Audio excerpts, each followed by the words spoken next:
Hello everyone, welcome to my channel Shilpa's daily life. আমার এই নতুন ব্লগে তোমাদের কাছে নিয়ে অনেক অনেক ওয়েলকাম আর অনেক অনেক ভালোবাসা।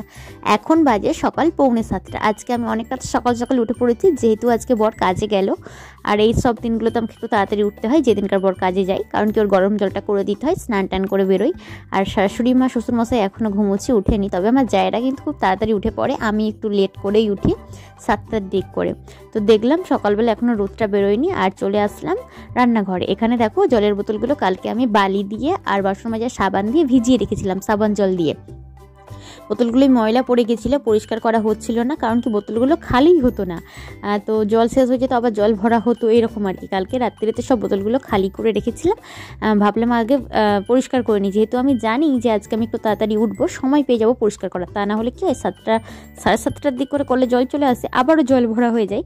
আর কলের জলে যেহেতু ভীষণভাবে আয়রন আছে আমাদের এই কলের জলটাতে, তাই জন্য না কয়েকদিন ছাড়া ছাড়াই বোতলগুলো লাল হয়ে যায়। তো দেখতে ভালো লাগে না, দৃষ্টিকটু লাগে, সেই জন্য আর কি ভাবলাম পরিষ্কার করে নিই। বিশেষ করে সাদা বোতলগুলো, এই বোতলগুলো তো বেশিভাবে বোঝা যায়। এই যে এই বোতলটা যেমন, এগুলো যদিও ইউজ অ্যান্ড থ্রো, বাট ব্যবহার তো করা হয়, বাঙালি আমরা, বোতলগুলো ফেলে দেবো না, ব্যবহার করবই। তো সেই জন্য ভাবলাম পরিষ্কারটা করে নিই। আর বাপিমা এখনও ওঠেনি, উঠলে তারপরেই চারে বসাবো। আর এখন বাজে প্রায় 8টার সময়। দেখো রোদ লেগে গেছে আমাদের এই সিঁড়িটার সামনেটাতে। সকালে কিন্তু রোদ ছিল না একদমই। চা নিয়ে বসে গেছি, আমি তো লিকার চা খাই, লিকার চা নিয়েছি, আর মায়ের জন্য দুধ চা বানিয়ে দিয়েছি। তো চলো এটা খেয়ে নিই দুজনে মিলে, শাশুড়ি বৌমা দুজনে বসেছি। আর বাপি তো চিনি ছাড়া চা খায়, আর বাপি এখন টিভি দেখতে দেখতে চা খাচ্ছে। তো তারপরে এখন চলে এসেছি ছাদে। আমার কিন্তু রান্না বান্না কমপ্লিট হয়ে গেছে, রান্না টান্না কমপ্লিট করে কয়েকটা অনেক জামা কাপড় কাচার ছিল, কয়েকটা নয় অনেকই ছিল, সেগুলো কাচাকুচি করে তারপরে এসেছিলাম। কী রান্না করেছিলাম সেগুলো তোমাদের সাথে আজকে শেয়ার করা হয়নি। এখন হচ্ছে সন্ধ্যাবেলা, বিকেলবেলা ঘুম থেকে উঠে মোটামুটি একটু খিদে পেয়ে গেছিলো, তাই ভাবলাম সন্ধ্যার দিকে আমি রুটিটা বানিয়ে নিই, তাহলে চা দিয়ে একটু খেতে পারবো, সেই জন্য আমি বানিয়ে নিচ্ছিলাম আজকে রুটিটা। আর এখন বাজে প্রায় 7:30-8টা। হঠাৎ করে জানি না কেন মন খারাপ করছে, তো মাঝে মাঝে মুডটা এরকম হয়ে যায়। আর বিশেষ করে সোমবার দিনটা জানো তো, বড় যখন কাজে চলে যাই, ওকে একটু বেশি মিস করি, কারণ কি শনি রবিবার একসাথে থাকা হয়, ঘোরা হয়, খাওয়া দাওয়া হয়। সোমবার দিনটা ভীষণ মিস করি। আর এই সপ্তাহে রবিবারে বাবার বাড়িও যাইনি, ভাই বোনের সাথে অনেকদিন দেখা হয়নি বলে মনে হয়, জানি না কেন মনটা খারাপ হয়ে যায় শুধু শুধু। তো কী আর করবো।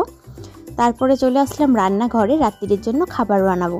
শাশুড়ি মায়ের শরীরটা একটু খারাপ যাচ্ছে 2-3 দিন, তো একদম হালকা পাতলা খাবার বানানো হবে। আলু চচ্চড়ি বানাবো, তবে গুঁড়ো লঙ্কা ইউজ করব না, কাঁচা লঙ্কা দিয়েই করব। আর এই যে চায়ের কাপটা এখনও পড়ে আছে, সন্ধ্যা থেকে ধুইনি বলে আমি এখনও ধোয়া হয়নি, এগুলো ধুয়ে রাখবো।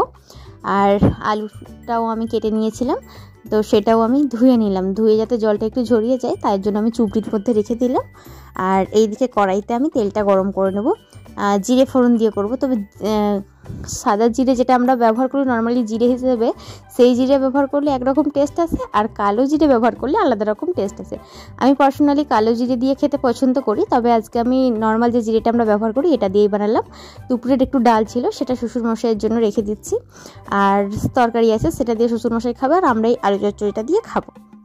এই যে দুপুরের ফুলকপি আলু দিয়ে মাছের ঝোল ছিল, আর এই যে রুটি হয়ে গেছে। তো চলো আজকের মতো ভিডিওটা আমি এখানেই শেষ করলাম। কেমন লাগলো অবশ্যই কমেন্ট করে জানিও, যদি ভালো লেগে থাকে লাইক করো, কমেন্ট করো, আর চ্যানেলটিকে সাবস্ক্রাইব করে আমার পাশে থেকো।